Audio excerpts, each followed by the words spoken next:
With me now, overlooking the Stade de France, is Sébastien Verlaine, who is the Marketing and Communications Manager for EVS. Good to see you, Sébastien. Good to see you. Now, tell us about VAR. This is one of the most controversial topics in football right now. It has been used quite a lot to try and make those difficult decisions. Do you think it's working, and what can technology help make it better? I think it's definitely working, and I feel that more and more people are getting accustomed to it. And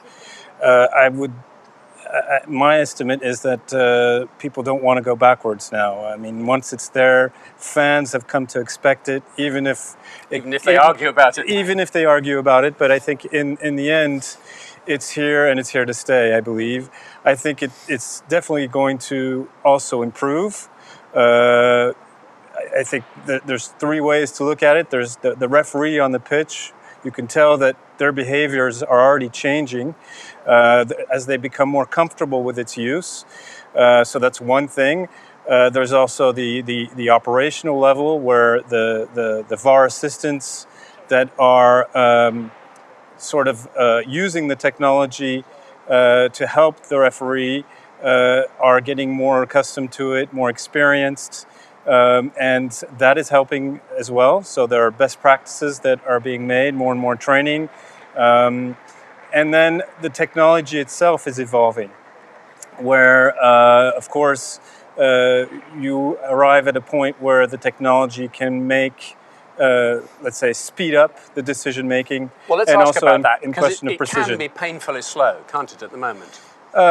It can, but I don't think it's really a question of technology. It's more, the whole atmosphere, people operating the technology that can make a big difference. The technology itself is, I think, it's fast. And, if you take the technology that EVS is developing in VAR, it's based on live production, over 25 years of experience, where decisions need to be made quickly for a live show, a broadcast.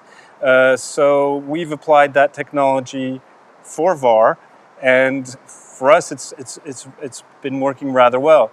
There's always room for improvement, and I mean that's what we need to take into consideration. We're still at the infancy of VAR, so there's still ways to improve practices, but also the technology will evolve as time goes by. And what about the thing we're talking about today, which is AI, and how that's going to help broadcasters and sports production generally?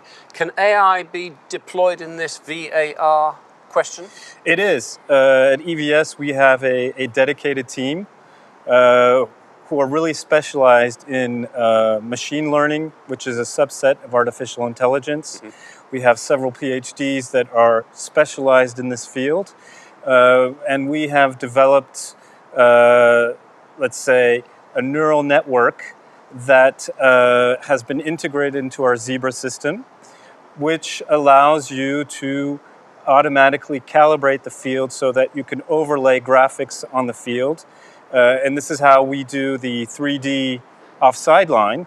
This is driven, if you will, by artificial intelligence. And the impact is that it's speeded things up, but it's also more precise. Yeah. And at an operational level, but also in terms of the decision making for the referee. Now, the nice thing about it is that since it's machine learning, basically we teach it to learn from different scenarios and experience, and the more it's used, the more it will be precise in the future. Yeah. So that's one of the advantages of artificial intelligence, and that's how it's going to help to speed things up in the future. I think I'm right in saying that, by and large, any computer system is only as good as the data you give it. So yes. Is it the question that VAR, to be really good, or to be even better than it is now, needs more cameras, more data, more video coming into the intelligence unit? More cameras, more servers. So I'd like to go in that direction, but it's not necessarily the truth, because you can find a middle ground. Mm-hmm. The frame rates also can change things. So it depends on the cameras you're using.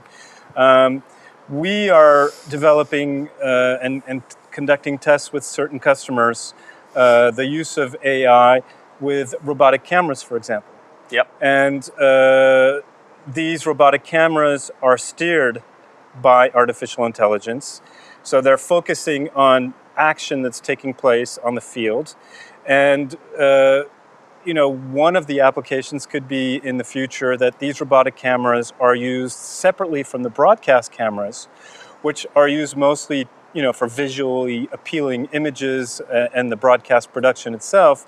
Whereas here, the robotic cameras could focus more on, certain actions on the field that could be detected and then pre-selected for, choosing the right angles and for the decision making so that we speed up the process itself.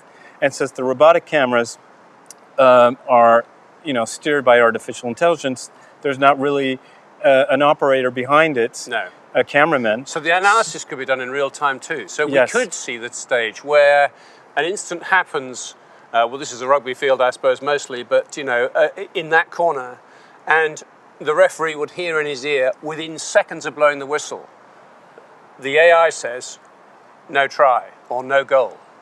It could be that quick, could it? It can be that quick. Of course, here we're just trying to facilitate and already prepare, where the evidence is, where to look, to simplify that process so that there's less and less room for interpretation. Yeah. If you have less room for interpretation, Better results. Faster time, but also less subjectivity. Any other use of AI in the production process for broadcasters and content creators these days? That is something that we're also looking into because, of course, there's sort of that economic, dilemma, if you will, By and large, certain customers are interested in. Of course, there's always been that argument, and I remember one of the first SVG football production summits that I attended to, where I think it was someone from HBS. Who said, when we were in SD and we went to HD, people said, you're going to go to HD, you're going to need less cameras. But in the end, you have a lot more cameras. And I don't think that's going to change. People want to have, as much cameras as possible. If you take the Super Bowl, they used 115 cameras. You are kidding me. Did they really? Yes, they did. Okay. So you can imagine all of that, trying to manage and record all that content. It's almost overload, isn't it? It's quite a challenge. Good for EVS though. Was there an EVS server hanging on every one? There were 37 servers in the stadium.